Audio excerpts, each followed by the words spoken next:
Hello everyone, Tim Jackson here, Pets to Impress, where paws come first. So during lockdown, my boy Harvey decided he wanted to learn how to ride a bike. So he had this little bike which had its stabilisers on. He was great on that, but he decided it was time to become a big boy and he wanted those stabilisers removed. So during lockdown, we put a lot of work in with him practising, but his bike was a little bit small.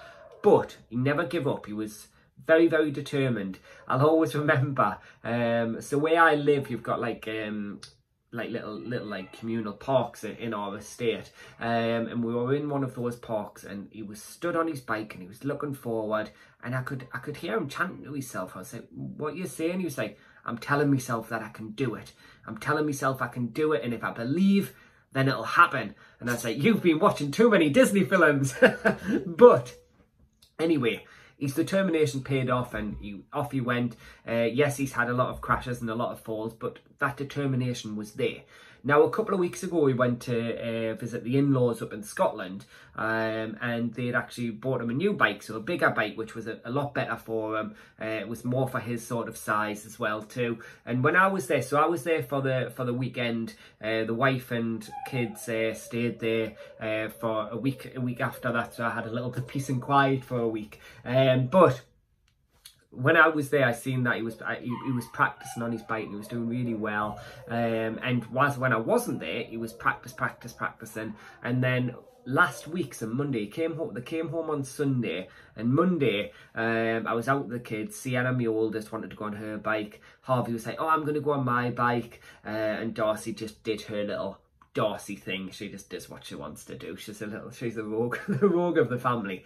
But anyway, he went on his bike and I was like, wow, I'm so impressed, Harvey. Like, literally, it's as if he'd been riding for ages. He was really good. He wasn't so good with going up hills. He was like, oh, I'm still a little bit small for hills, Daddy. I'm gonna push the bike up. I was like, all right, you do that. But then on like the cycle paths and things like that, he was doing really, really well. I was so super proud of him. But on the way back home, we decided to go a different route, and I seen there was a little bit of a hill, and you know when you kind of have in your head what's going to happen before it actually happens. He was going down the hill. I was like, Harvey, brake, Harvey, brake, Harvey, brake. I had Darcy dawdling over here, Sienna in the middle of me and Harvey just like whizzing down this hill. I was like, oh my God. And I had visions of the time I fell off Sienna's scooter last year. And anyway, sure enough, he didn't put on his brakes and he turned the wheel into a set of stairs. And the next thing I heard was a massive crash and then a massive scream. So I ran down to him. Bless him, he was absolutely fine, just a bit badly bruised and a bit shook up. Didn't stop him though. He got back on his bike. This is how determined he is. Now, obviously, I'm proud of all of my children. I love my children. They've all got their own little unique characters, but Harvey's determination is just amazing. If he puts his mind to something, he goes out and does it. I don't know who he could possibly take after. But he goes out and he does it. And that's what I love. He's not prepared he's not worried about falling off and getting back on again. His mind is focused on the end result. I want to be able to ride my bike. I want to be able to go out with Daddy when he's on his bike. I want to be able to keep up with Sienna when she's on her bike. He's a very, very determined and focused young man. And that's the purpose of this lesson, and this video I should say, is maybe we should look at taking a lesson out of Harvey's book, or a leaf out of Harvey's book. That's the saying, isn't it? Take a leaf out of Harvey's book, because when it comes to anything really, so diets, to doing training, to training your dog, we give up very, very easily. We have kind of in our mind where we want to be, but we don't then put in the work. We'll start, but then give up at the first hurdle. So Harvey could easily have given up after he fell off his bike, but he didn't. He kept on going. He kept pushing himself, and that's what you've got to do. You've just got to keep pushing yourself and moving forward and knowing that the work you're putting in now will pay off in the long run. You will reap the benefits in the long run. You will have a better behaved dog. You will have a dog that will walk nicely on the lead. You will have a dog that will have that perfect recall. But only if you're prepared to put in the work. Only if you're prepared to put some time to one side each day and think, right, this is mine and the dog's time. I'm going to invest in some training. I'm going to work with the dog. I really want to get the benefit out of this dog. I want this dog to have that perfect recall, have that perfect lead training, etc, etc. There's only one way that that's going to happen though, and that's if you put in the work. You're not going to have a dog that's just going to automatically have that perfect recall, or the dog that's going to automatically walk nicely alongside you on your lead. That requires training, and training requires patience and consistency, and having a focus in your mind of where you want to go, where you want to get with your dog.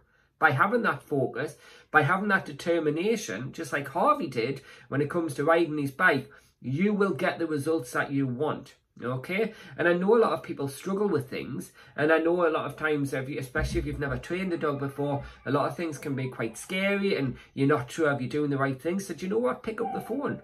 Give us a shout.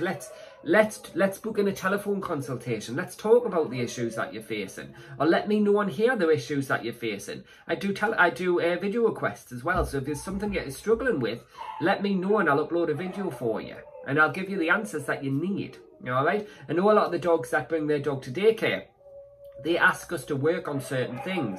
So certain dogs in particular, owners ask us to work on their lead training. A lot of owners ask us to work on their dog's recall. That's why we do the adventure days. That's why we do the school trips, to work on these different things. But also when they're in the daycare as well, we can work on basic training. I know we've welcomed a lot of puppies post-lockdown, and a lot of owners have said, oh, can you work on this? Can you work on that? And that's something that we do. That's part of the dog's day-to-day agenda when they're with us. The dogs are in a routine with us, and the reason we put them in a routine is because dogs benefit from that routine. Dogs need routine.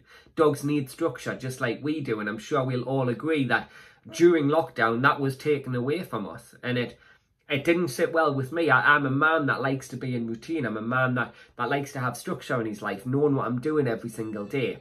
Dogs are exactly the same, and that's why we do this at daycare. So if there's certain things that you're struggling with, and you might think, do you know what, I really don't have the time. I know I should be doing this, but I don't have the time. If there's things that you're struggling with, why not bring your dog along to daycare?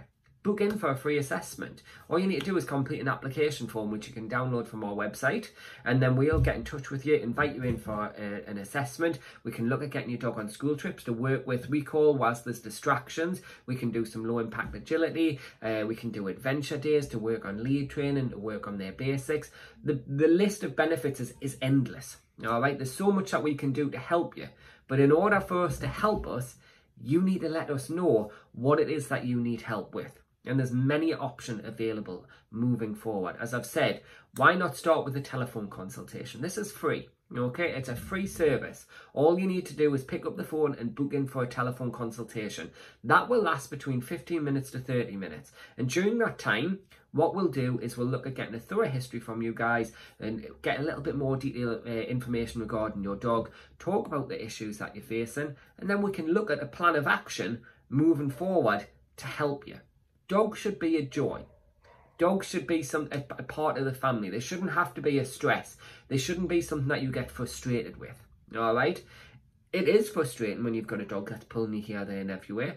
It is frustrating if your dog's barking at other dogs, reacting to other dogs. It's frustrating if your dog can't be left alone. There's a lot of things that dogs can do that can be frustrating to us. But with that determination, with that focus, we'll get the results that we want.